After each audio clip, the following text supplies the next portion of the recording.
오늘은 창세기 34장 1절부터 공부하겠습니다. 레아가 야곱에게 낳은 딸 디나가 그 땅 여자를 보러 나갔더니 히위 족속 중 하모르의 아들 그 땅 주장 세겜이 그를 보고 끌어들여 강간하여 욕되게 하고 그 마음이 깊이 야곱의 딸 디나에게 연연하며 그 소녀를 사랑하여 그의 마음을 말로 위로하고.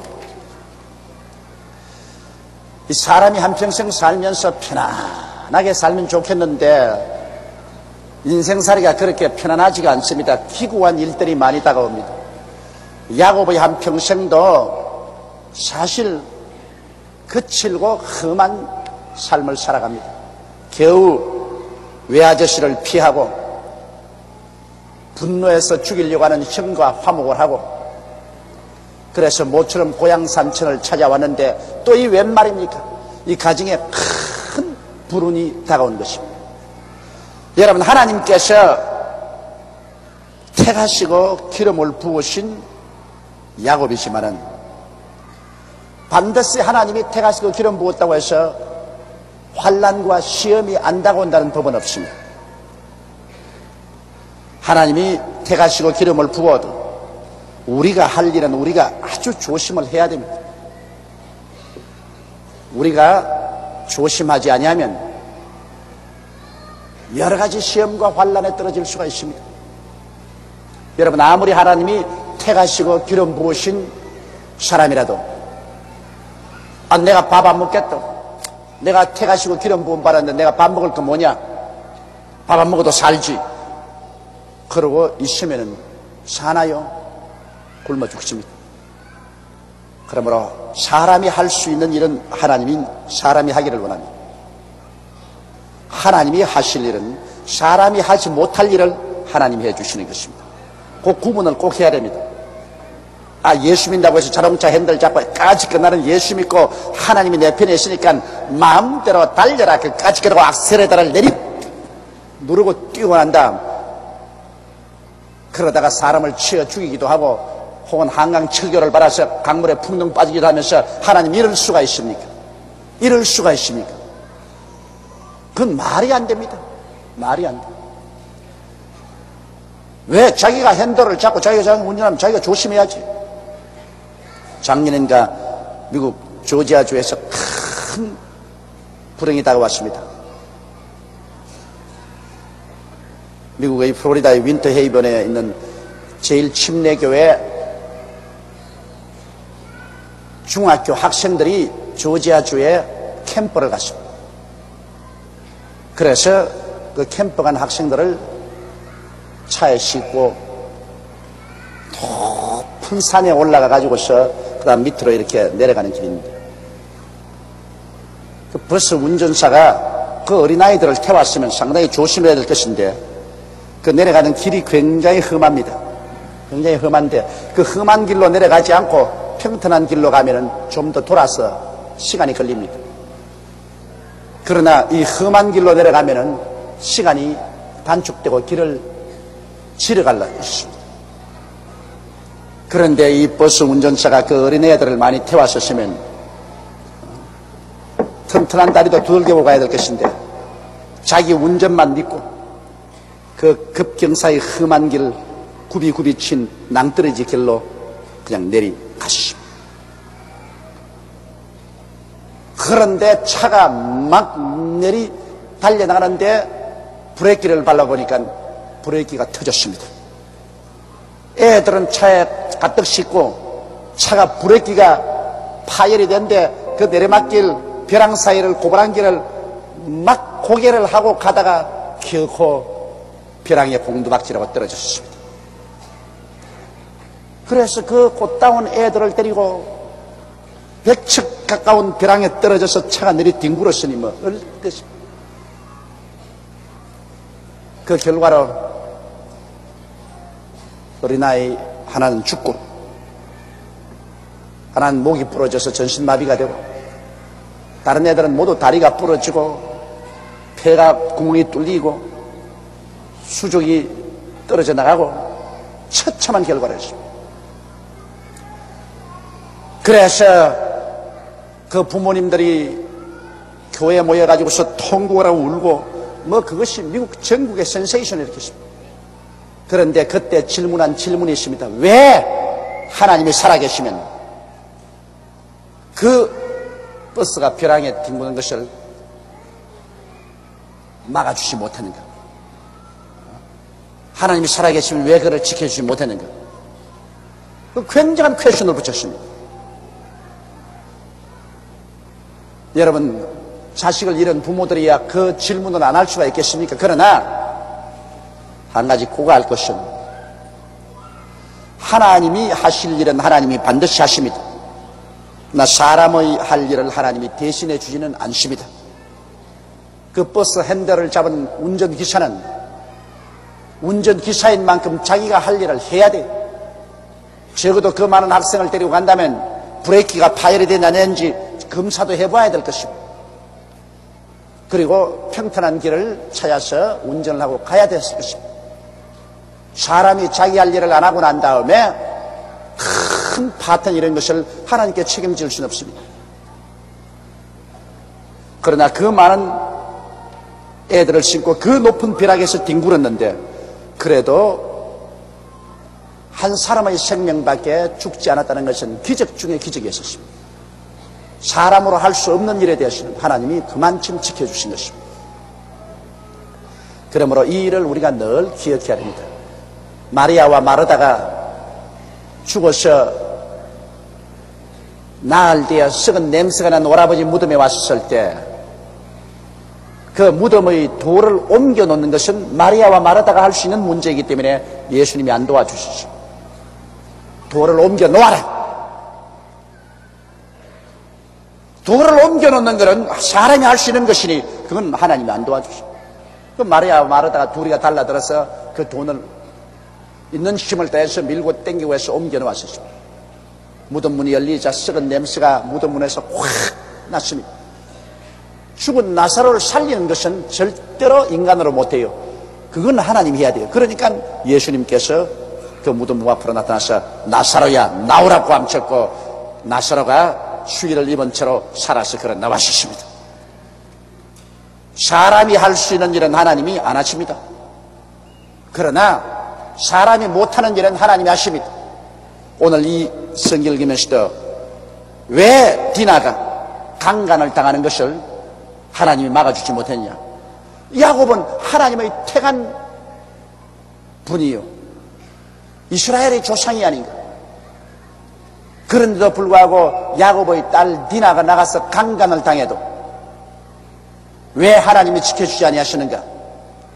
똑같은 이론입니다, 여러분. 디나가 강간을 당할 위험이 있는 그 지구에 가지 말아야지. 가지 말아야지. 벌써 옛날 그 당시에는 법도 없고 질서도 없는 세상에 그래 이방 족속인 하나님도 없고 하나님도 두려워하지 않는 곳에 아리따운 여성이 들어갔다는 것은 벌써 날 강간하시오 하고 나간 것과 다름이 없습니다, 여러분. 이러기 때문에 몸조심을 디나가 안 하고 난 다음에 책임을 하나님께 돌릴 수가 없어요. 그런 사나운 곳이기 때문에 디나가 스스로 조심하라고 나가지 말아야지. 레아가 야곱에서 낳은 딸 디나가 그 땅 여자를 보러 나갔더니 히위 족속 중 하모르의 아들 그 땅 추장 세겜이 그를 보고 끌어들여 강간하여 욕되게 했다고 말했습니다. 이것은 여러분 대단히 의미가 심장합니다. 성경의 야고보에서 본 가늠하는 여자들이여 세상을 사랑하는 것이 하나님과 원수됨을 알지 못하느뇨 그렇게 말했습니다. 오늘날 우리도 신앙의 강간을 당하고 욕을 당할 때가 많습니다. 이것은 레아는 바로 오늘날 예수 믿는 성도들을 레아가 낳은 디나는 오늘 성도들을 상징하고 하모르의 아들 추장 세겜은 마귀를 상징합니다. 오늘 예수 믿는 사람들이 하나님이 날 지켜주시겠지 하고서 그리고 마귀가 들썩거리는 곳에 가면 그건 영적으로 간음을 당합니다. 강간을 당해요. 예수 믿는다고 하면서 뭐 예수 하나님께서 같이 하시니 까딱없다고 도박꾼들한테 같이 들어가서 이제 구경만 하면 됐지만 나는 도박 안 해도 괜찮다. 밤을 새가면서 어깨덤으로 구경한다고 들어앉아 있다가 그래 나중에 도박 안 하게 되나요? 끌려 들어가는 것입니다. 술 취한 자에 들어가서 나는 사이다만 마신다, 코카콜라만 마신다. 그 얼마 동안 사이다, 코카콜라만 마시고 있습니까? 나중에 한 잔, 두 잔 들이키게 되고 잡히게 되는 것입니다. 도적의 속으로 들어가 앉아 있으면서 자기 혼자 이렇게 될 수 있나요? 여러분, 사람들은 환경에 절대적인 지배를 받습니다. 사람들은 자기가 친한 친구들에게 영향력을 굉장히 받습니다. 이러므로 자녀들을 교육할 때 그 자녀들이 어떠한 친구들을 사귀는가 이거 굉장히 부모가 돌봐야 됩니다. 왜냐하면 나쁜 친구는 좋은 행실을 부패하게 만듭니다. 우리 애는 그렇지 않다, 우리 자식은 안 그렇다, 천만에요. 나쁜 친구를 섞이면 별 도리 없이 그 나쁜 친구와 함께 나빠집니다. 어른들도 한 가지요. 어른들도 나쁜 친구들하고 섞이면 그만 마귀가 와서 영적 강간을 하는 것입니다. 별 도리 없이 세상에 잡혀버리고 마는 것입니다.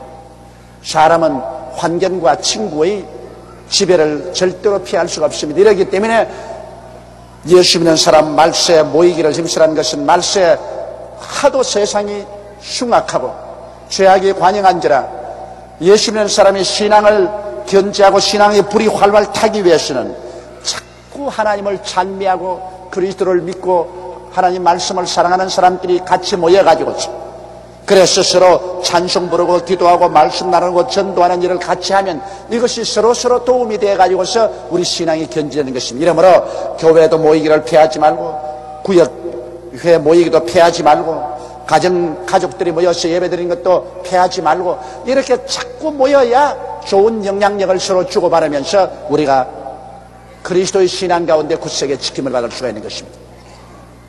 그러지 아니하고 나는 내 혼자 믿음으로 굳게 섰으니 어떤 일을 해도 상관없다, 나는 어디 가도 절대로 마귀에게 잡히지 않는다, 이런 큰 소리는 절대로 못합니다. 사람은 자기 스스로를 신뢰할 수가 없습니다. 우리 하나님과 그 말씀만 신뢰하지 사람은 자기 자신을 믿을 수가 없습니다. 이래서 야곱은 자기 딸 간수를 잘 못했고 또 디나는 자기만 믿고 세상 사람들이 자기에게 어떻게 하겠느냐 그렇게 쉽게 생각한 것이 오늘날 이 야곱의 가정에 큰 비극이 다가오게 된 것입니다. 이 하나님의 종 중의 종이요 빼어낸 이 가정에 이런 불행한 일이 닥쳤다는 것을 생각할 때 얼마나 큰 정신적인 충격이겠습니까? 이 히위 족속이라는 것은 가나안 땅에 있는 이방신을 섬기는 족속으로 야훼 하나님을 섬기는 야곱처럼 하나님 법도를 아는 것도 아니고 윤리와 도덕을 아는 것도 아닙니다. 그래서 히위 족속 중 하몰의 아들 그 땅 추장 세겜이 아름다운 디나가 자기들 동리에 와서 이리 기우뚱 저리 기우뚱하고 구경하고 다니니까 그만 자기 밑에는 종들하고 가서 레아를 붙잡은 것입니다. 보쌈 사듯이 끌고 들어와서 그만 레아를 강간하고 욕되게 하고 자기 집에 인질로 잡고서 보내주지 않습니다. 레아가 강간을 당하고 집에 돌아올 수 있으냐면 돌아오지 못했어요. 그 집에 잡혀버렸습니다. 집에 갖다 놓고 그러고 난 다음에 이제 야곱에게 흥정을 합니다. 그러니 야곱이 정신적인 폭풍우를 만나게 된 것입니다. 이 디나가 대단히 아리따운 처녀였음에 틀림이 없습니다. 그래서 그 땅 추장 세겜이 그를 강간하여 욕되게 하고 그 다음에는 그 마음이 깊이 야곱의 딸 디나에게 열연하여 그 소녀를 사랑하여 그 마음을 말로 위로했다고 했습니다. 그 아비 하몰에게 청하여 가로되 이 소녀를 내 아내로 얻게 하여 주소서 하였더라. 그 뭐 강제로 빼앗아 갔으니까 강제로 그때 살면 될 것 같지만은, 그러나 강제로 빼앗아 가서 인간의 폭력으로 애정을 살 수는 없습니다. 이 디나를 자기가 강제로 붙잡아 가지고서 힘으로 그를 강간은 하고 자기 집에 잡아 두어 놓았지만은, 그러나 그 강제로 그렇게 한다고 해서 디나의 마음을 돌이킬 수는 없는 것입니다. 정상적인 법도를 통해서 부모의 허락을 받고 사랑 가운데서 결혼이 되어야 서로 마음을 줄 수가 있죠. 마음을 안 주는 육체는 고깃덩어리에 불과한 것입니다. 그렇기 때문에 이 하몰의 아들 세겜이 정상 결혼을 시켜달라고 아버지께 간청한 이유가 그것인 것입니다. 왜냐? 아마 디나가 울고 밥도 안 먹고 절대로 그 마음을 쇠빗장을 가지고 탁 쳐놓고 마음을 안 주니까 육체만 가지고야 사람을 데리고 산다고 생각할 수 없거든. 그래서 정상적인 허락을 받고 결혼을 하게 해 주시옵소서, 그렇게 간구를 했습니다. 사람은 그 마음이 사람입니다. 마음이 사랑으로 연결되어야 참 행복한 부부도 되고 행복한 가정이 되지. 마음이 서로 떨어져 있고 몸만 갖다 놓고는 그것은 행복한 가정도 행복한 부부도 될 수가 없는 것입니다. 그런데 이 하몰의 아들 세겜이 잘못 알은 것은, 야곱은 하나님의 선민이요, 이스라엘의 조상이요, 절대로 이방인과 혼례를 못하도록 하나님께서 명령을 해놓은 것입니다. 이방인과 혼례해서 이방신을 가지고 와서 그 민족의 혈통을 더럽히는 일을 못하게 엄명을 내려놓은 것이기 때문에 야곱이 어떤 일이 있어도 그 딸을 디나를 이 가나안의 이방인에게 시집 보낼 수가 없습니다.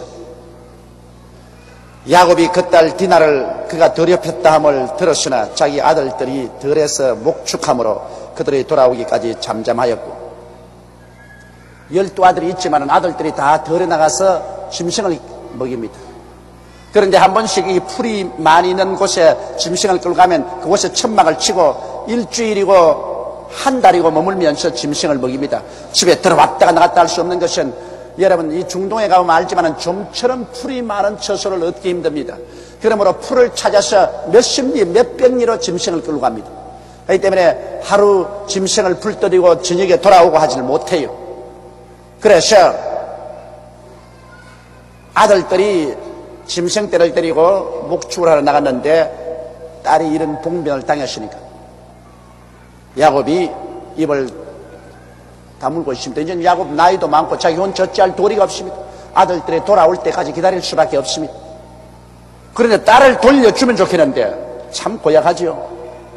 이 세겜이 딸을 자기 집에 볼모로 잡아놓고 그리고 지금 흥정을 하는 것입니다. 이 마귀에게 끌려 들어가 놓으면 마귀는 결사적으로 우리의 영혼을 볼모로 잡고 안 내놓으려고 합니다. 그렇기 때문에 우리가 스스로 조심해서 마귀 세계에 발을 들여놓지 말아야죠. 일단 마귀의 세계에 발을 들여놓아서 발목이 잡히면 그 다음에는 뽑아내기가 그렇게 힘이 드는 것입니다.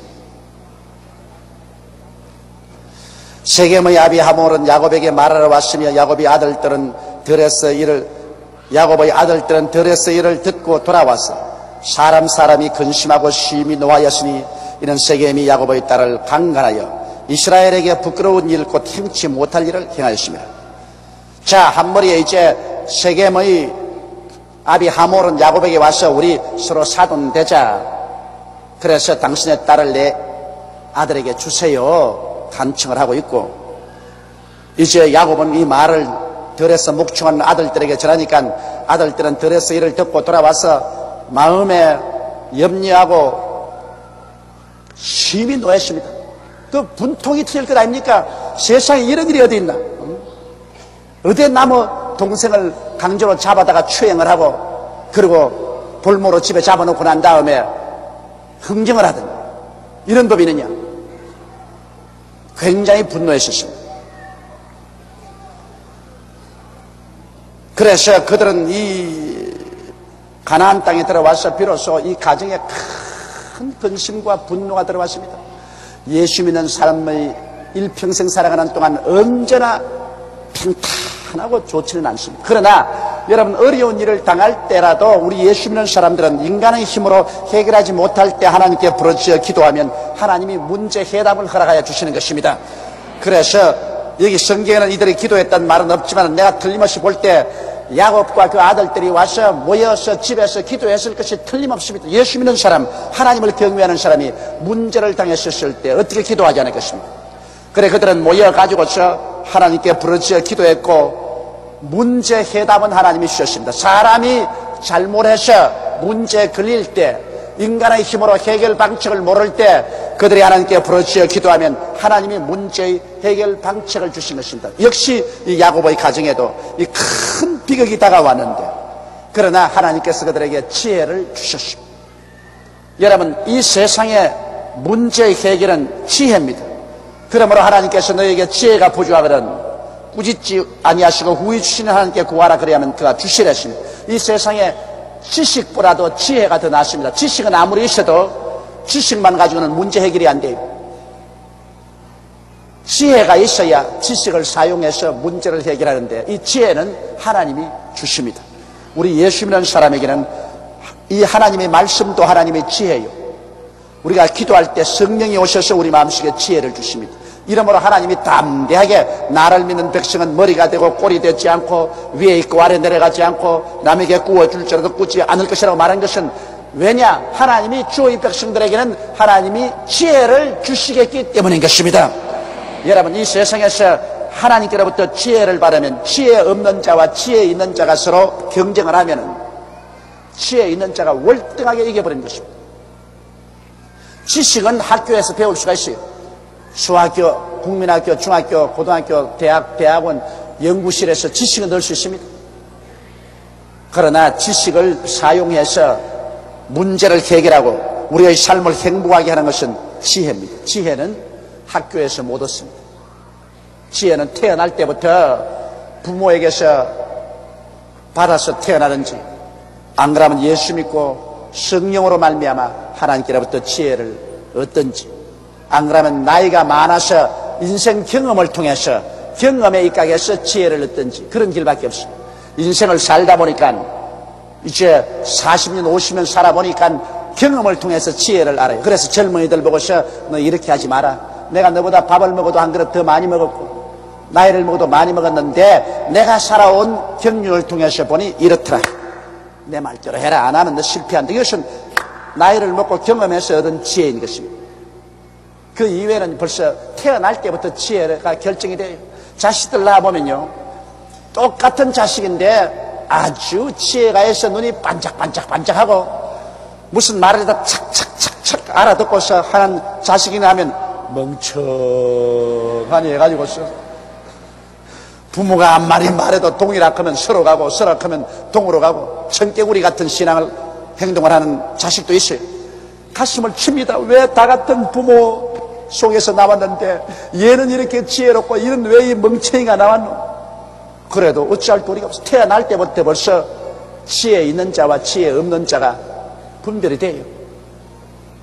그러나 지혜 없는 자라도 지혜 있는 자가 될 수 있는 것은 예수를 믿고 하나님께 나오면 하나님의 말씀이 바로 하나님의 지혜인 것입니다.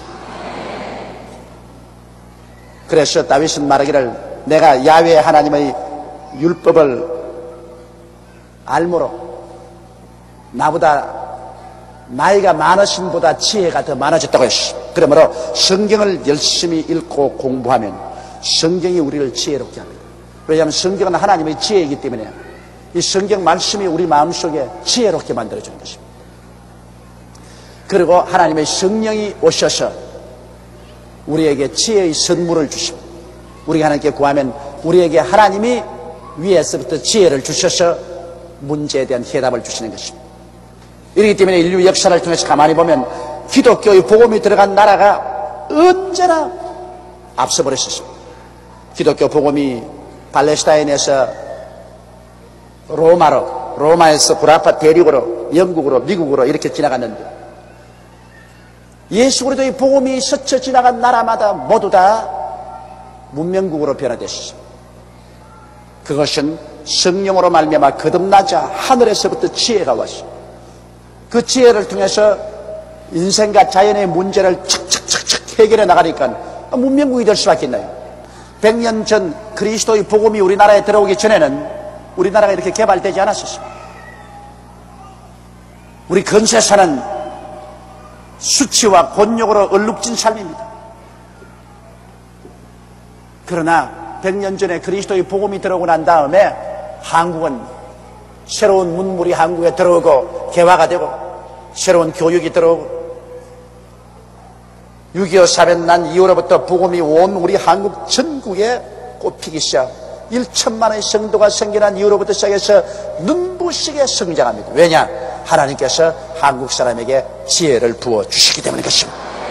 그래서 정치도 경제도 교육도 체육도 문제가 해결되니까 발전한다. 이러므로 여러분 자녀들 공부 안 하거든 예수 잘 믿게 만들어 주십시오. 세상 공부 잘 못하더라도 예수를 잘 믿으면 그건 굉장히 지혜롭게 되어가지고 있어요. 세상 공부 못하더라도 예수 잘 믿고 하나님 말씀 잘 섬기면 그 사람 나중에 사회에 나와서 더 훨씬 앞질러 뜁니다. 그러나 세상 공부 아무리 많이 하고 머리가 좋아도 하나님 섬기지 아니하면 하나님 섬기는 사람과 같이 경쟁하면 집니다. 그건 반드시 져요. 그런데 여기에 이 세겜의 아비 하몰과 그 사람들은 야곱의 집 딸을 강제로 끌어다가 강간하라고 자기들 것으로 만들려고 했지만은 그러나 야곱은 하나님의 택하신 사람이요 그들에게는 문제를 당할 때 하나님이 지혜를 주셔서 문제를 해결하게 만들어준다는 이 사실은 몰랐습니다. 자기들의 계교로 야곱의 딸을 취하고 야곱의 재산을 빼앗았을 줄 알았습니다. 지혜의 경쟁이 붙었습니다. 여기에 이제 이 세겜의 아비 하몰과 그 세겜과 그 백성과 야곱과 그 아들들 간에 문제를 두고서 이제 지혜의 실험이 붙었습니다. 누가 더 지혜로운지, 누가 이 문제를 자기들 편에 유익되게 만들 수 있는가, 지혜의 경쟁이 붙었습니다. 자, 이게 어떻게 해결될까요? 우리 한번 보십시다. 하몰이 그들에게 이르되 내 아들 세겜이 마음으로 너희 딸을 연연하여 하니 원컨대 그를 세겜에게 주어 아내를 삼게 하라. 너희가 우리와 통혼하여 너희 딸을 우리에게 주며 우리 딸을 너희가 취하고 너희가 우리와 함께 거하되 땅이 너희 앞에 있으니 여기 머물러 매매하며 여기서 기업을 얻으라 하고 세겜도 디나의 아비와 남형들에게 이르되 나로 너희에게 은혜를 입게 하라. 너희가 내게 청구하는 것은 내가 수응하리니 이 소년만 내게 주어 아내가 되게 하라. 아무리 큰 빅물과 예물을 청구할지라도 너희가 내게 말한 대로 수응하리라. 자, 꿰입니다. 이것이 이제 바로 세겜과 그 아버지 하몰이 머릿속에 짜낸 지혜입니다. 너 딸만 우리에게 주면 그 다음 우리와 함께 살자. 이게 땅이 넓지 않으냐?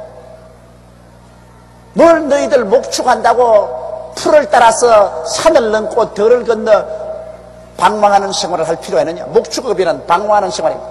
풀을 따라 물을 따라 정치 없이 헤매는 나그네 생활을 하는 것이 목축업인데 여기에 이 하몰과 세겜과 그 백성들은 농업을 하고 있는 사람입니다. 땅이 넓고 기름지고 좋으니 그러지 말고 여기에 정착해서 우리와 같이 하고 우리와 같이 매매하자. 물건도 팔고 사고 장사도 같이 하고 그래서 너와 우리와 한 백성이 되자. 그렇게 꿰입니다. 그리고 또 세겜도 그 아비와 남자 형제들에게 말하기를 자 결혼 지참금으로 무엇을 구하든지 우리 지참금 내놓겠다. 그리고 선물도 내가 한껏 하겠다. 그러니까 동생을 내 아내로 달라. 그렇게 꿰었습니다. 그런데 자 이제 야곱과 야곱의 아들들의 지혜가 이들보다 훨씬 앞섭니다. 문제를 당했는데 이제 지혜가 문제를 해결한 것입니다. 야곱의 아들들이 세겜과 그 아비 하몰에게 속여 대답하였으니 사실은 속이기는 속였지만 지혜로 속인 것입니다. 나쁘게 속인 것이 아니라 이 악한 원수 마귀에서 자기 동생들을 뽑아내기 위해서 이게 지혜로운 말로 그들을 유도했습니다. 이는 세겜이 그 누이 디나를 더럽혔습니다. 야곱의 아들들이 그들에게 말하되 우리는 그리하지 못하겠노라. 할례 받지 아니한 사람에게 우리 누이를 줄 수 없노니 이는 우리의 수욕이 됨이라. 그런즉 이같이 하면 너희에게 허락하리라. 만일 너희 중 남자가 다 할례를 받고 우리같이 되면 우리 딸을 너희에게 주며 너희 딸을 우리가 취하며 너희와 함께 거하여 한 민족이 되려니와 너희가 만일 우리를 듣지 아니하고 할례를 받지 아니하면 우리는 곧 우리 딸을 데리고 가리라. 이게 이제 지혜입니다. 그냥 막 안 준다 준다 하고 그래서 양쪽에 붙어 싸운다면은 야곱이야 아들 12명밖에 없지만은 여기에야 하몰과 세겜은 한 큰 동이라 그게 사람들 수가 많기 때문에 도저히 이길 수 없습니다. 그러나 여기에 그들이 하나님께로부터 주신 지혜를 받았습니다. 그래서 우리는 원래 하나님의 택한 백성이요 하나님께서 우리에게 할례를 받으라 그래서 남자들마다 양피 가죽을 베어서 하나님과 언약 맺은 언약을 가집니다. 그런데 우리는 이 할례 받지 않은 민족하고는 통혼할 수 없다. 너희 딸을 우리에게 주고 우리 딸을 너희에게 주고 우리가 함께 그에서 통혼하며 한 민족이 되기 위해서는 너희도 할례 받아야 된다. 우리는 돈 요구하지 않는다. 땅을 달라는 것도 아니고 빅물 달라는 것도 아니고 선물 달라는 것도 아니다. 너희 남자들이 모두 다 할례 받아야 된다. 할례 안 받으면 안 한다. 여러분 가운데 할례가 뭔지 모르는 사람이 있으면 어린 아기를 낳으면 남자 아기는 8해 만에 그 양피 가죽을 베어버립니다. 포경수술을 한다 요사이 그렇게 말을 합니다. 그래서 양피 가죽을 베어버립니다. 그것을 할례라고 말합니다. 그래서 너희 민족은 할례를 받지 않았기 때문에 너희하고는 우리 통혼할 수 없고 한 민족이 될 수 없다.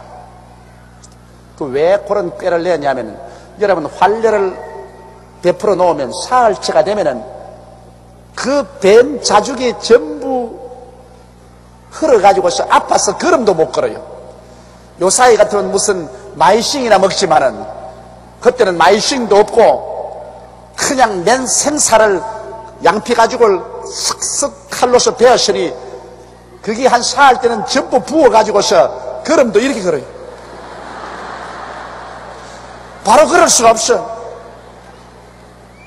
그렇게 되니 남자들이 힘을 쓸 수가 없어. 아무리 지가 숫자가 많아도 어떻게 힘을 써요. 그럴 때 동생을 빼앗아오고 안 된 말로 남자들을 다 죽여버릴 수도 있다. 그렇게 야곱의 아들들이 지혜를 내는 것입니다.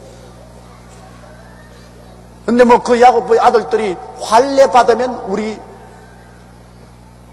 딸을 주겠다 그러니까 그거 별로 어려운 일이 아니거든. 그래서 이 하몰과 세겜은 무릎을 탁 쳤습니다. 이렇게 쉬운 건 누가 못하겠노? 이게 간단하지 않나? 할례 바르면 되는 건데 그 할례 바르면 그거 일주일이면 나을 것인데 그 다음에는 우리가 이제 다 그 집 딸도 우리가 취하고 우리 딸도 주고 그들이 짐승대가 많으니까 우리하고 장사해서 우리 그것 다 빼앗고 우리 건 안 되겠나?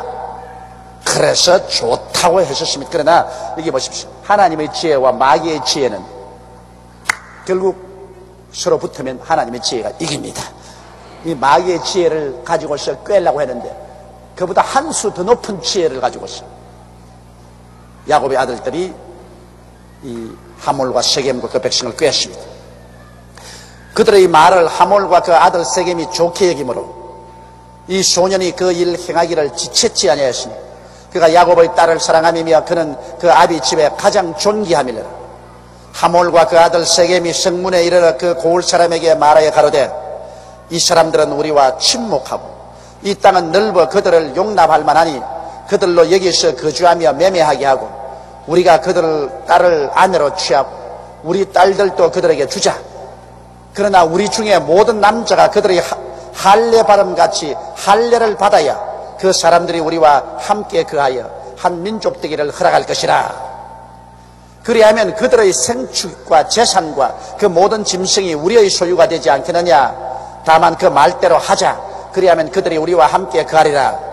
이제 이들이 나가서 성문에서 들어오고 나가는 모든 남자들을 붙잡고서 하소연을 합니다. 환례받는 건 뭐 어려우냐. 그 간단히 환례 받아놓고 난 다음에 그들 통혼하고 그들 재산은 다 우리 것이 되는 것이 아니야. 그들도 우리 민족이 되고 이러면 뭐 꼭 먹고 알 먹고 얼마나 좋으냐. 그렇게 하자. 그렇게 꾀입니다. 누구나 그 추장이 그렇게 간절히 말하니까 또 안 들을 수도 없죠. 성문으로 출입하는 모든 자가 하몰과 그 아들 세겜의 말을 듣고 성문으로 출입하는 그 모든 남자가 할례를 받았니라. 이제 꽤 빠졌습니다. 그 할례가 죽음의 할례인 줄은 아무도 몰랐을 것입니다. 그래서 제3일에 미처 그들이 고통할 때, 첫날은 할례 받아도 그렇게 아프지 않아요. 이튿날 3일 날에는 그것이 이제 열이 나고 균이 들어가기 때문에 퉁퉁 부어올라서 아파서 거동을 잘 못합니다. 제3일에 미처 그들이 고통할 때 야곱의 두 아들 디나의 오라비 시몬과 레위가 각기 칼을 가지고 가서 부지 중에 성을 엄습하여 그 모든 남자를 죽이고. 그런데 여러분 이게 보십시오. 피는 물보다 진하다고 12형제인데 그래도 동생을 구하러 가는 것은 자기 친오빠 둘이만 갔지 이복 오빠들은 안 갑니다. 시에는 같이 짜놓고 난 다음에 이복 오빠들은 어이 가서 뭐 칼 들고 싸우다가 우리 찔리면 어떻게 하노? 안 갔지만 친오빠 둘이는 칼을 들고 들어갔습니다. 여기에서 보면 좋을 때는 여러분 이웃이 사촌이지만은 어려울 때는 친형제밖에 없다는 것을 여기 볼 수 있는 것입니다. 오늘 사람들은 이야기를 아이고 부모 형제가 무슨 소용이 있나? 우리 이웃 사촌이라고 내 친구 내 형제 이제 친구들 형제보다 좋다. 그렇게 해도 아주 위급한 일이 다가오면 친구들은 다 온갖 변명을 하고 물러갑니다. 그러나 친형제는 별 도리 없이 피를 나누었기 때문에 함께 고통을 짊어질 수밖에 없습니다. 이러므로 여기에서 보면 다 같은 야곱의 12아들이지만은 그러나 서로 아버지는 같아도 배가 다르니까 배가 같은 오라버니 두 사람만 동생을 구하러 나가지 배가 다른 사람들은 직접 구하러 안 나갔습니다. 그래서 디나의 오라비 시몬과 레위가 각각 칼을 가지고 가서 부지 중에 성을 엄습하여 그 모든 남자를 죽이고 칼로 하몰과 그 아들 세겜을 죽이고 디나를 세겜의 집에서 데려오고 그랬습니다. 그러니 그만 이 하몰과 세겜과 그곳 성에 있는 사람들이 야곱의 아들들의 지혜에 빠져가지고 할례를 받고 난 다음에 거동을 할 수 없을 때 그들 싸울 수가 없어요. 몸이 아파서. 그 단지 두 사람이 칼을 들고 가서 그 성에 있는 모든 남자들을 다 죽였어요. 전멸했어요. 죄의 값은 사망이요. 여러분 보십시오. 이 강제로 나무 집 딸을 끌고 와서 강간을 한 죄를 지었는데 그것도 보통 사람 집 딸이 같으면 괜찮을 것인데 어디에 감히 응감성심으로 하나님의 태가 쓴 종 야곱의 딸을 범죄를 합니까? 하나님은 가만히 계신 것 같지만은 여러분 하나님의 백성에게 손대는 걸 허락하지 않습니다. 성경 때구나 내 종에게 손을 대지 마라. 내 기름 부은 자에게 손대지 마라 그러셨습니다. 그런데 야곱의 가정의 딸에 강압적으로 손을 대고 난 다음 하나님의 심판을 받지 않을 수 없습니다. 이것은 바로 하나님의 심판입니다. 여러분 우리가 언제나 알아야 할 것은 다른 일은 다 좋아도 하나님의 집을 상처 입히는 일은 절대로 하지 말아요. 그 당시에는 괜찮은 것 같지만 훗날에 반드시 심판을 당합니다. 그리스도의 몸된 교회에 상처를 입히는 일은 절대로 하지 말아야 됩니다. 하나님의 성전은 거룩하니 성전을 더럽힌 자는 하나님의 죄를 멸하시려. 하나님의 교회, 예수 그리스도의 몸된 교회에 절대로 상처 입히는 일을 하지 말아야 됩니다. 다른 일은 다 하더라도 교회 상처 입히지 말아야 됩니다. 모든 죄는 용서를 받습니다. 그러나 그리스도의 몸된 교회를 파괴하는 일을 하면은 반드시 하나님의 죄를 멸합니다. 그건 뭐 목사든 장로든 권사든 집사든 조장이든 구역장이든 평신도든 하나님의 성전을 더럽히면 그건 하나님이 멸하십니다. 그렇기 때문에 제가 늘 말하는 것은 교회 분쟁이 일어나서 그냥 세상 사람들 앞에서 온갖 그리스도의 수치를 다 드러내고 물고 찢으면 그만 그 물고 찢은 사람들이 다 얼마 세월이 지나가지 않아서 확산망해버립니다. 난 그 수없이 보았습니다. 이러기 때문에 하나님의 기름 부은 이 교회에 상처 입힌 일은 우리가 절대로 하지 말아야 돼. 내가 10번 죽다 깨어난다 할지라도 그리스도의 몸에 상처 입힌 일은 하지 말아야 되겠죠. 그리고 이 하나님의 종들하고 대결해서는 아무 이익이 없습니다. 물론 가짜 종도 있어요. 왜? 권총을 가지고서 교인들 죽이고 돈 빼앗는 놈도 있으니까. 우리 장로님 한 분이 어제 내가 좀 만나자고 해서 점심시간에 식사를 같이 하는데 바빠서 택시를 탔대요. 택시를 타고 이제 택시 기사 보고서 오면서 전도를 했답니다. 택시 기사님 예수 믿고 구원 받으시니까 힐득 돌아보니 죽으려고요 그러더랍니다. 아, 그게 무슨 말인 거네.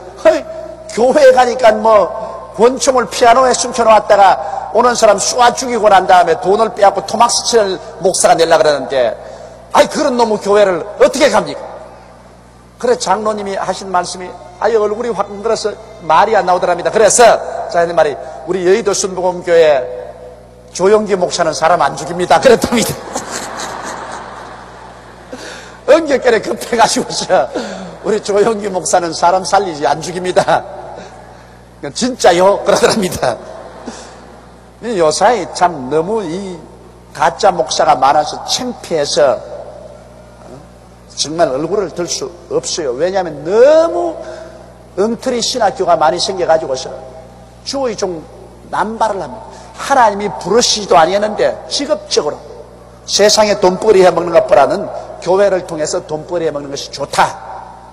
그렇게 해가지고서 동서사방에서 무자격한 주의 종들을 양산을 해낸 그 나와가지고서 자 기도하기 싫지요, 설교하기 싫지요, 하나님 말씀 연구하기 싫지요, 밥은 먹어야지요. 그러니 전도사 목사라는 감투는 쓰고 온갖 사기를 다 하는 것입니다.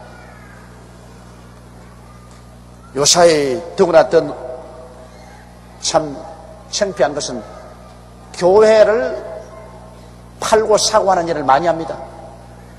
그건 좋은 의미에서 팔고 사는 게 아니라 내가 돈 한 5천만 원, 5천만 원 가지고 교회를 하나 만들어요. 그러니까 사람들에게 돈 줘가지고서 교회 참석하게 하고 난 다음 광고를 내요. 내 교회에 있는데 교인이 30명이다.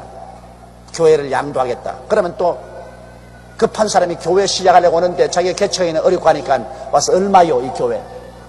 이게 5천만 원이다. 내가 3천만 원 주고 만들어놓고 5천만 원이다. 그건 장로도 없고 집사도 없고 아무도 없어요. 그래 주일날 와보니까 교인들이 거득하게 와 있거든. 그 전부 다 옛날에 타방 팔아먹을 때 돈 주고 와서 타방에 와서 앉으시라는 거 꼭 한 가지로 전부 돈을 줘가지고서 한 달만 교회 등결하게 해가지고서 그래 교회 가득하니까 좋다고 돈 5천만 원 주고 샀어요. 그리고 한 달 전에 사람이 다 날아갈 필요가 없어. 그러니까 그래가 또 소송을 하네요. 변호사 사가지고서 내 교회를 샀더니만 교인이 한 달 만에 다 달아나 버렸다. 원전 물러내라. 이래가 소송을 합니다. 그런 소송권이 여러 가지 있어요. 그럼 이 사람은 거기에서 돈 5천만 원 가지고 또 다른 데 가서 또 집 하나 사가지고서 또 돈 주고 사람들 끌어모아가지고서 교인 한 50명 모아놓고 난 다음 이젠 7천만 원 내라. 그래가 또 팔아먹습니다. 세상에 이런 교회 복덕방 노릇을 하면서 사는 이러한 소위 목사라는 사람들이 상당수가 전국에 있습니다. 이래서 정말 창피해서 말을 다 할 수 없어요. 막 그런 목사들은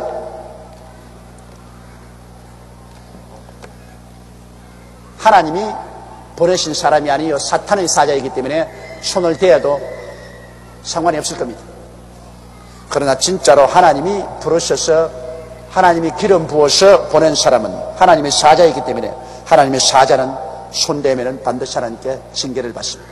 그렇기 때문에 제가 언제나 참으로 하나님이 기름 부으시고 하나님이 보낸 사자가 마음에 맞지 않거들랑 그만 다른 데를 찾아가더라도 시비를 걸어 싸움을 걸거나 문제를 만들지 말라고 날 말하는 것입니다. 그렇게 하면 반드시 하나님께로부터 채찍을 맞기 때문인 것입니다. 여기에 하몰과 그 아들 세겜이 하나님이 기름 부은 하나님의 사람 야곱의 집에 감히 손을 대었다가 가정뿐 아니라 온 백성이 다 죽었습니다. 이 하나님의 심판의 칼입니다. 하나님이 시몬과 레위의 손을 통해서 그 심판의 칼로서 그 성중에 있는 모든 사람 다 죽여버렸습니다. 하나님의 심판입니다. 칼로 하몰과 그 아들 세겜을 죽이고 디나를 세겜의 집에서 데려오고 그래 놓고 나니까 이제 다른 형제들이 이제 노력하러 다 옵니다. 야곱의 여러 아들이 그 시체 있는 성으로 가서 노력하였으니 이는 그들이 그 누이를 더럽힌 용보라. 실제로 빼앗아오는 것은 배가 같은 오빠들이 와서 빼앗아오고 그 다음에 야따 성에 노력하러 가자. 다른 형제들은 이제 다 전쟁 끝나고 난 다음 들어가서 성을 노력합니다. 그들이 양과 소와 나귀와 그 성에 있는 것과 들에 있는 것과 그 모든 재물을 빼앗으며 그 자녀와 아내들을 사로잡고 집 속의 물건을 다 노력한 점. 그게 상당히 부자가 되었어요.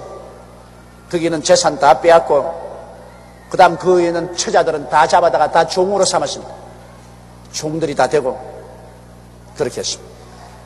야곱이 시몬과 레위에게 이르되 너희가 내게 화를 끼쳐 나로 이 땅 사람 곧 가나안 족속과 브리스 족속에게 냄새를 내게 하였도다.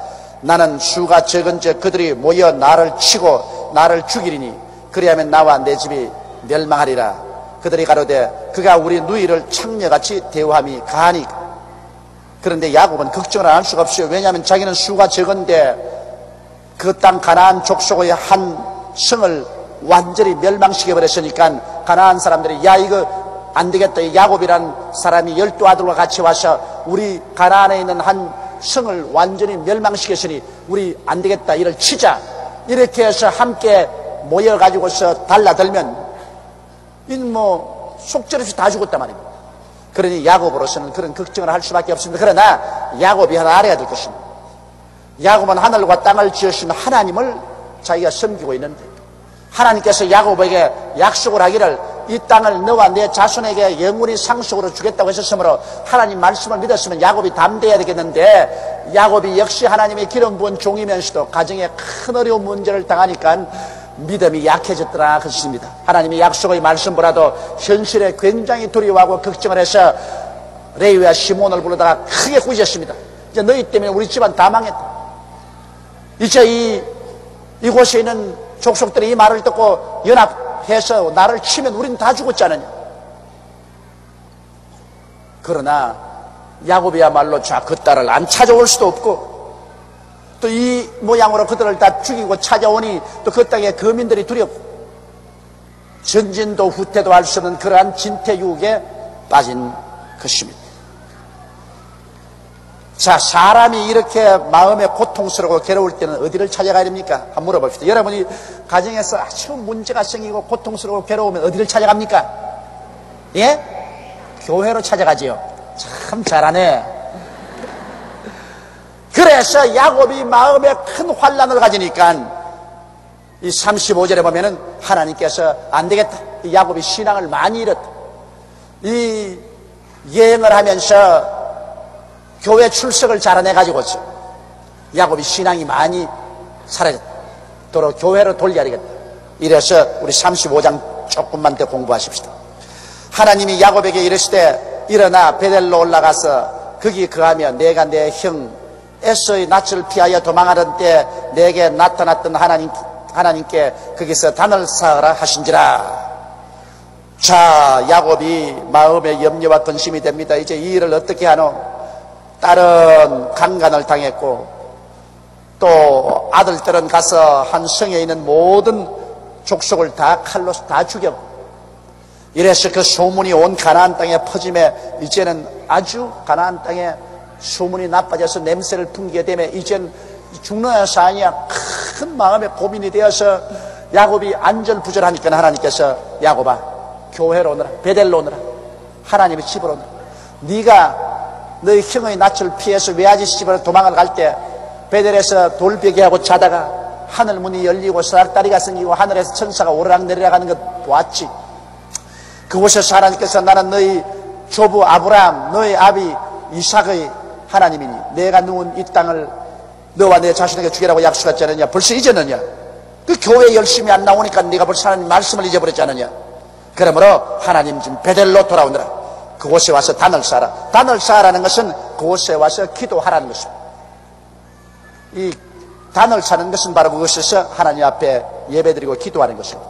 여러분 우리도 이 세상에 살면서 세상의 염려 근심을 많이 다하고 살면서 교회에 열심히 출석하지 않으면 그만 하나님의 약속의 말씀이 내 마음속에 희미하게 멀어지고, 그리고 이 감각과 환경을 통해서 다가오는 세상 염려 근심이 우리를 압박하면 염려 근심이 꽉 들어차고 절망에 처하고 신앙이 떨어집니다. 이러기 때문에 정규적으로 교회에 참석하는 것은 굉장히 중요합니다. 정규적으로 교회에 와서 제단 쌓고 하나님 말씀 듣고 회개할 것 회개하고 말씀을 먹을 것 먹으면 또다시 믿음이 강해져서 천지를 지으신 하나님을 굳게 잡고 운명과 환경을 극복하고 이겨나갈 수가 있는 것입니다. 이러므로 우리는 매 주일 제단 지키는 것, 이것이 신앙 유지하는 길입니다.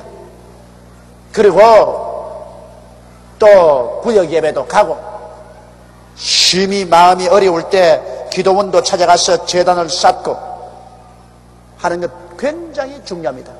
오늘날 우리는 뭐 단을 쌓는 제단이 아닙니다. 오늘날은 우리 제단 쌓는다는 것은 교회를 찾아가서 말씀의 제단을 쌓는 것입니다. 하나님 말씀을 듣고 그리고 우리가 하나님 앞에 기도하는 제단을 쌓는 것입니다.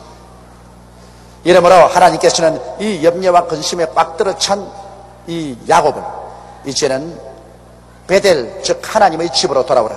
베델은 하나님의 집이라는 것입니다. 야곱이 이에 자기 집 사람과 자기와 함께한 모든 자에게 이르되 너희 중에 이방 신상을 버리고 자신을 정결케 하고 이복을 바꾸라. 이것은 이제 회개하는 것입니다. 자, 우리가 너무 세속적이 되었다. 그동안 우리는 세상에 살면서 가나안 땅에 와서 가나안의 여러 가지 이방 신상을 끌어모으고 이방 신앙을 받아들이기도 하고, 그리고 어느 심사 행동이 더러워졌다. 이러므로 말미암아 우리 집안에 이런 큰 환란이 왔으니 이제는 우리 하나님 집으로 찾아가자. 그러므로 하나님 집에 찾아가기 전에 우리 회개하라. 먼저 너희 중에 모든 이방 신상을 다 버리고 자신을 정결케 하고 옷조차 깨끗이 바꿔 입어라. 그 하나님께로 가자. 여러분 하나님께로 나올 때는 여러분 정말 우리가 회개하고 옷조차 깨끗이 입고 나야 됩니다. 요사이 교회 주일날 나오는 사람 평소에는 아주 좋은 옷 입고 다니다가 교회에 나온 날은 흐물무리한 작업복 같은 걸 입고서 교회에 나와서 이렇게 앉아있는데 그 참 행실이 고약합니다. 자기 부모님을 찾아갈 때도 정결한 옷 입고 찾아가는데 옛날에는 하나님 교회에 나올 때 제일 좋은 입고 나와요. 이 서양에 가보면 구라파에 가보면요 교회에 나오면 교회 패션쇼 하는 것 같아요. 여자들은 주로 모자를 다 쓰는데요 여자는 교회 왔다 모자 씁니다.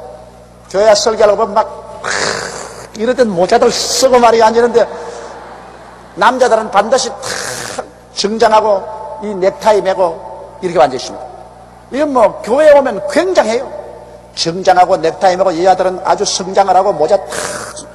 근데 요사이 막 넥타이도 안 매고 막 옷도 막 셔츠 이 삐뚤어진 게다가 청바지 입고 오는 거는 이게 무슨 식이냐? 미국식입니다. 미국식. 여러분 미국식이라고 다 좋은 거 아닙니다. 미국이 그 아주 여러 가지 면에서 행실이 없는 민족이 되고 말았습니다. 나는 내가 확실히 말하고 싶은 것은 우리가 미국의 은혜를 많이 받았지만은 미국이 회개하고 정말 경건하게 하나님을 섬기는 세계로 들어오지 아니하고 하나님을 만으로 여기면 옛 로마가 망하듯이 미국은 망합니다. 나는 지금 미국 가서 설교할 때도 그렇게 말합니다. 당신들이 청교도 시대 구라파에서 하나님을 찾아 미국에 건너와서 정말 경건하게 하나님을 섬기던 그 신앙을 버리고 하나님을 만으로 여기고 하나님을 장난삼아 여기고 그렇게 하면 미국 같은 대국도 망한다. 참 회개하고 경건하게 하는 게 돌아오라. 우리 한국도 여러분 하나님을 섬기는 데 있어서 미국 본을 보면 안 됩니다. 하나님을 섬기는 것은 여러분 경건하게 야곱식으로 해야 돼요.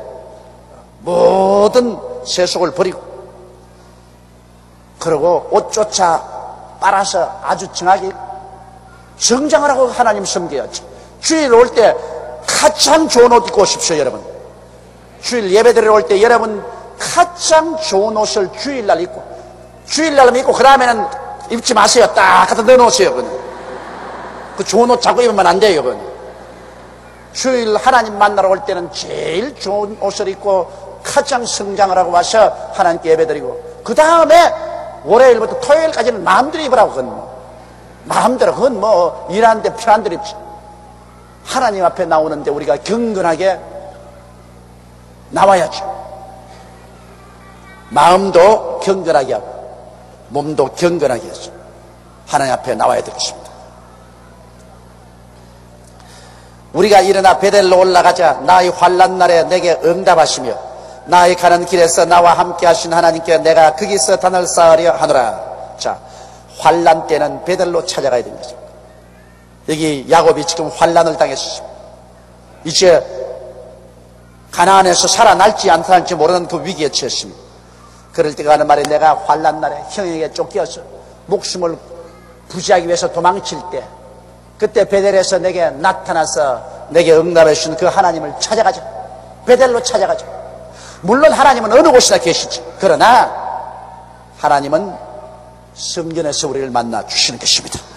어느 곳이나 기도할 수 있지만, 그러나 성전에 찾아와서 하나님께 제단 쌓을 때 하나님께 가장 가까이 나갈 수가 있는 것입니다. 그래서 온 가족을 이끌고 야곱은 베델로 갑니다.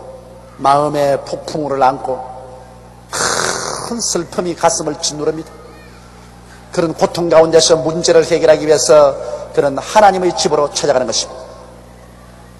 그들이 자기 손에 있는 모든 이방 신상과 자기 귀에 있는 고리를 야곱에게 주는지라 야곱이 그것들을 세겜 근처 상수리 나무 아래 다 묻었습니다. 전부 회개하고 청산하고, 그들이 발행하였으나 하나님이 그 사면 고울들로 크게 두려워하게 하신 거로 야곱의 아들들을 죽이게 하는 자가 없었더라. 자, 그래서 그들이 회개하고 하나님 집을 찾아가니 하나님이 같이 계심으로 말미암아 하나님이 임재하시면 두려움이 온 사면에 퍼졌습니다. 그래서 그 가나안에 있는 여러 부족들이 야곱의 가족을 추격하려고 했지만은 그 마음속에 그만 하나님이 두려운 마음을 주심에 뼈까지 떨려서 감히 야곱의 아들들을 추격하는 자가 없었습니다. 그 하나님이 지켜주었습니다. 만일 베델로 찾아가지 않고 그대로 있었으면 여러분 가나안의 족속들이 추격해 와서 그들은 한 사람도 남김없이 다 죽었을 것입니다. 그러나 환난 날에 나를 부르라. 그래야면 내가 너와 함께하여 너를 영화롭게 하리라고 말씀하신 것처럼 큰 환난 당했을 때 만사를 제껴놓고 회개하고 잡아가고 베델로 찾아가니 하나님이 같이 하심으로 그들을 죽이려고 하는 가나안 족속들이 감히 따라붙이지 못하게 한 것입니다. 여러분, 우리도 이 세상에 살면서 우리가 환난을 당하여 심히 괴로울 때는 만사를 제껴놓고 통이하고 잡아가고 베델로 찾아가시기를 주의 이름으로 축원합니다. 우리 교회로 찾아오시든지 기도원으로 찾아가시든지 하나님의 집에 찾아가서 그곳에서 우리 인생이 새로워지는 하나님을 새로 만나야 돼요. 우리가 문제를 당할 때마다 하나님을 새롭게 만나야 돼요. 그래서 하나님을 만나게 되면 신앙을 새롭게 얻게 되고 그 힘으로 운명과 환경을 극복할 수 있는 것입니다. 여기에 야곱은 과거에 만난 하나님으로 그는 문제를 해결할 수 없었습니다. 문제가 다가올 때 현재의 하나님을 만나야 되겠습니다. 현재의 하나님, 옛날 하나님이 아니라 지금 하나님, 지금 살아계신 하나님을 만나야만 했습니다. 야곱과 그와 함께한 모든 사람이 가나안 땅 루스 곧 베델에 이르고 그가 거기서 단을 쌓고 그곳을 엘 베델이라 불렀으니 이는 그 형의 낯을 피할 때 하나님이 그에게 거기서 나타나셨습니다. 리브가의 유모 드보라가 죽음에 그를 베델 아래 상수리 나무 밑에 장사하고 그 나무 이름을 알론 바굿이라 불렀더라. 즉 혹함의 상수리 나무라고 했었습니다. 그런데 야곱이 20년 만에 고향 땅에 들어오니까 그를 친정으로 피란 보내면서 너 형의 노가 풀리면 내가 다시 너를 불러오겠다고 하던 그 어머니는 영영 20년 동안 형의 노가 풀리지 아니하며 그날을 기다리다가 그 둘째 아들 야곱을 보지 못하고 세상을 떴습니다. 그래서 야곱이 20년 만에 가족을 데리고 고향 땅으로 돌아오니까 그 어머니 리브가를 섬기던 유모, 그 유모가 이 소식을 전하러 야곱에게 찾아온 것입니다. 그래서 그 유모가 이 소식을 전해서 어머니의 유언도 말해주고 그 어머니가 얼마나 그 야곱을 보고 싶어 했다는 것도 말해주고 그러고 난 다음에 야곱과 같이 살았습니다. 그래서 베델로 올 때 같이 따라왔다가 나이가 많아서 그 베델에서 그 어머니의 유모가 세상을 떴었습니다. 그래서 야곱은 이 베델에서 크게 온 가족이 회개하고 기도하고 거기에서 하나님의 만남을 받고 새 힘을 얻었습니다. 그것은 이제 또 계속 나옵니다. 야곱이 바담 아람에서 돌아오며 즉 외아저씨 집에서 돌아오며 하나님이 다시 야곱에게 나타나서 그에게 복을 주시고 그 하나님이 나타나서 복을 준 곳이 어디냐면 바로 베델입니다.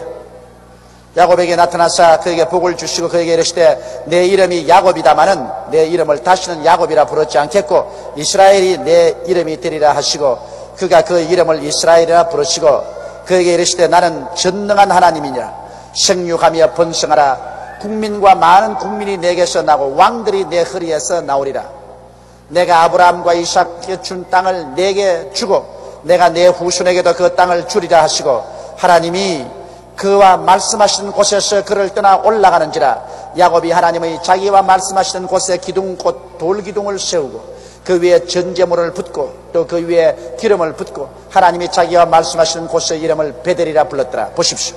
환난을 당할 때 하나님의 집 베델에 와서 기도할 때 하나님이 와서 만나 주시고 또다시 약속을 새롭게 해주신 것입니다. 이것이 필요한 것입니다.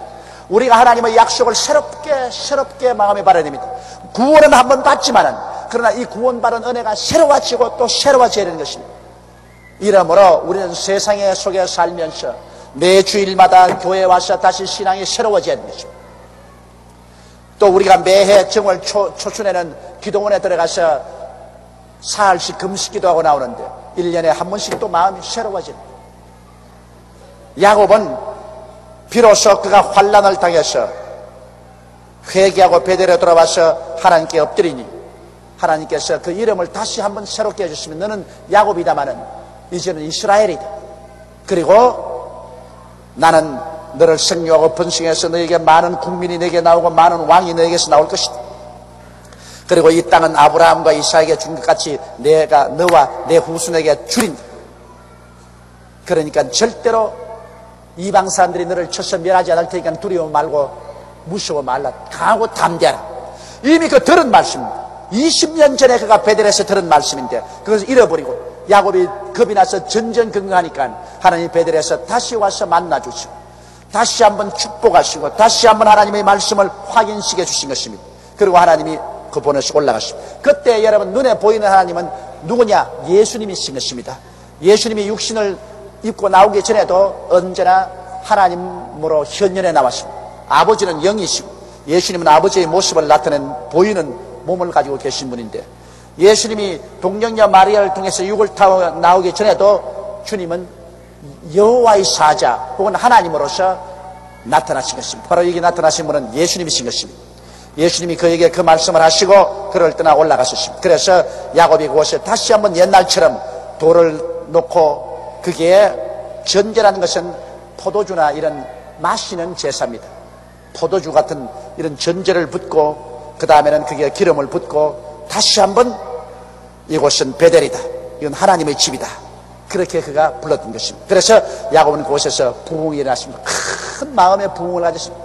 말할 수 없는 정신적인 고뇌였습니다. 딸이 강간을 당하고 아들들이 한 성을 다 멸해버리고 온 가나안이 들고 일어나서 자기를 쳐서 멸하려고 하는 이런 위기에서 베델로 와서 하나님을 만나고 큰 은혜를 받고 부흥의 역사를 체험하는 것입니다. 여러분, 문제를 당하셨을 때 하나님의 은혜를 받으면 문제가 해결됩니다. 이 은혜를 받아야 돼요. 회개하고 부르짖어 기도해서 하나님의 은혜를 받으면 그 은혜와 함께 문제가 해결되는 것입니다. 그래서 거기서 문제의 해답을 받고 난 다음에 그들이 베델에서 발행하여 에브라스에 이르기까지 얼마 길을 간 곳에서 라헬이 임산하여 심히 신고하더니 그가 난산할 즈음에 산파가 그에게 이르되 두려워 말라 지금 그대가 또 득남하였다 하니라 하매. 자, 여기에서 라헬이 죽습니다. 라헬이 왜 죽느냐? 라헬이 아버지의 신상을 훔쳐서 그가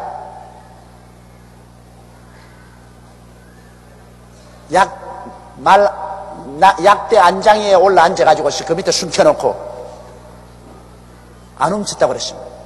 그때 야곱이 말하기를 그 외아저씨 보고 우리가 무엇을 잘못했기에 이렇게 죽이게 해서 우리를 찾느냐. 우리 가운데 그 누구든지 외아저씨 집 물건을 훔친 자가 있으면 그는 죽고 살아남지 못하라고 했습니다. 그때 하나님의 한 가정의 제사장인 야곱이 외아저씨 집 물건을 훔친 사람은 죽고 살아나지 못하리라고 말했는데 외아저씨가 자기 신상을 찾지 못하고 갔습니다. 그러나 라헬이 그것을 훔쳐서 숨겨놓고 있었거든. 그러므로 그 야곱의 예언한 말이 라헬에게 이루어질 수밖에 없습니다. 그래서 라헬은 둘째 아들을 낳다가 난산에서 죽었습니다. 첫째 아들이 요셉이고 둘째 아들이 베냐민인데 베냐민을 낳다가 길에서 그 난산에서 죽었습니다.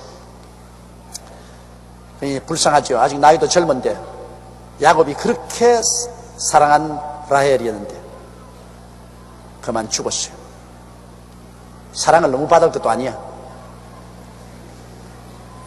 조금 미움도 받아야 오래 살고 너무 사랑을 받으면 빨리 죽는가 봐.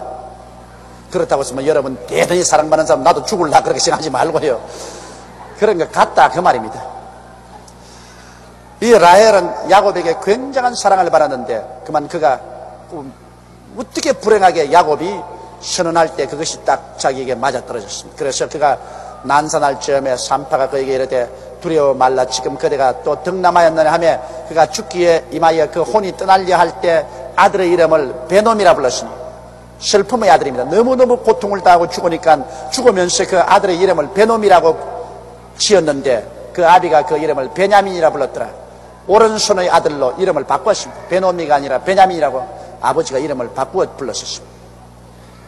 라헬이 죽음에 에브랏 곧 베들레헴 길에 장사되었고 야곱이 라헬의 묘에 비를 세웠더니 지금까지 라헬의 묘비라 일컫더라. 이스라엘이 다시 발행하여 에델 망대를 지나 장막을 쳤더라. 이스라엘이 그 땅에 유할 때 루벤이 가서 그 서모 비라와 통관하며 이스라엘이 이를 들었더라. 참 콩가루 집안이에요. 콩가루 집안. 딸은 강간을 당하지 사랑하는 아내는 루벤을 놓다가 난산에서 죽었지. 사랑하는 아내를 파묻어 놓고 이제 고향 산촌으로 돌아오는데 그만 또 루벤은 레아가 낳은 맏아들입니다. 이 레아가 낳은 맏아들이 빌라는 누구의 몸종이냐면 라헬의 몸종입니다. 그 라헬 자기 작은 어머니죠.